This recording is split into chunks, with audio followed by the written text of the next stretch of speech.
మన దేశంలో స్మార్ట్ టీవీల హవా నడుస్తోంది. గతంలో కంటే తక్కువ ధరలకే భారీ స్క్రీన్లు, ఇంటర్నెట్ సౌకర్యంతో కూడిన టీవీలు సామాన్యులకు సైతం అందుబాటులోకి వచ్చాయి. అయితే ఈ వినోదం వెనుక ఒక స్పై దాగి ఉన్నాడన్నది చేదు నిజం. మీరు టీవీ చూస్తున్నారో లేక టీవీయే మిమ్మల్ని చూసి గమనిస్తుందో అర్థం కాని పరిస్థితి నెలకొంది. స్మార్ట్ టీవీలలో ఆటోమేటిక్ కంటెంట్ రికగ్నిషన్ అనే టెక్నాలజీ ఉంటుంది. ఇది మీ టీవీ స్క్రీన్పై ఏం ప్లే అవుతుందో నిరంతరం పర్యవేక్షిస్తుంది.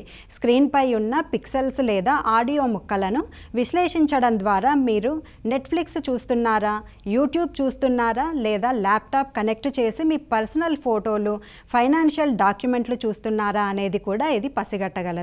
ఈ సమాచారాన్ని మెటాడేటాగా మార్చి సర్వర్లకు పంపిస్తుంది. దీని ద్వారా మీ అలవాట్లు, అభిరుచుల ఆధారంగా ఒక బిహేవియర్ ప్రొఫైల్ సిద్ధమవుతుంది. ప్రైవసీ నిపుణులు స్మార్ట్ టీవీని ఒక టూ-వే మిర్రర్తో పోలుస్తున్నారు. మనకు టీవీ కేవలం ఒక స్క్రీన్లా కనిపిస్తుంది, కానీ దాని వెనుక ఉన్న వ్యవస్థ మన ప్రతి కదలికను, మన బెడ్రూమ్ లేదా హాల్లో మాట్లాడుకునే మాటలను వాయిస్ కంట్రోల్ ద్వారా వినే అవకాశం ఉంది. చాలామంది వినియోగదారులు నెట్ఫ్లిక్స్ లేదా గూగుల్ సెట్టింగ్స్ మారిస్తే సరిపోతుందని అనుకుంటారు, కానీ టీవీ హార్డ్వేర్ స్థాయిలోనే ఈ నిఘా జరుగుతుందని వారు గ్రహించలేరు. కొత్త టీవీని సెటప్ చేసేటప్పుడు లేదా సాఫ్ట్వేర్ అప్డేట్ చేసేటప్పుడు పొడవాటి ప్రైవసీ పాలసీ పేజీలు వస్తాయి. టీవీ త్వరగా పనిచేయాలనే ఆతృతతో మనం చదవకుండానే అగ్రి అని క్లిక్ చేస్తాం.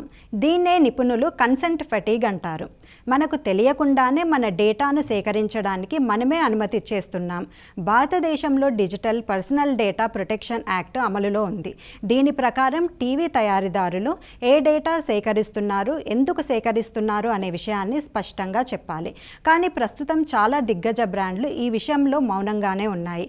మరి మన ప్రైవసీని ఎలా కాపాడుకోవాలి అని అడిగితే దీనికి నిపుణులు కొన్ని సూచనలు చేస్తున్నారు. ముందు మీ టీవీ సెట్టింగ్స్లోకి వెళ్ళి viewing data, automatic content recognition వంటి ఆప్షన్లను ఆఫ్ చేయాలి. స్మార్ట్ ఫీచర్లు అవసరం లేనప్పుడు టీవీని ఇంటర్నెట్ నుంచి డిస్కనెక్ట్ చేయడం బెటర్. టీవీకి కెమెరా ఉంటే దానిపై స్టిక్కర్ వేయడం లేదా ఉపయోగించనప్పుడు మైక్రోఫోన్ పర్మిషన్లు తీసివేయడం మంచిది.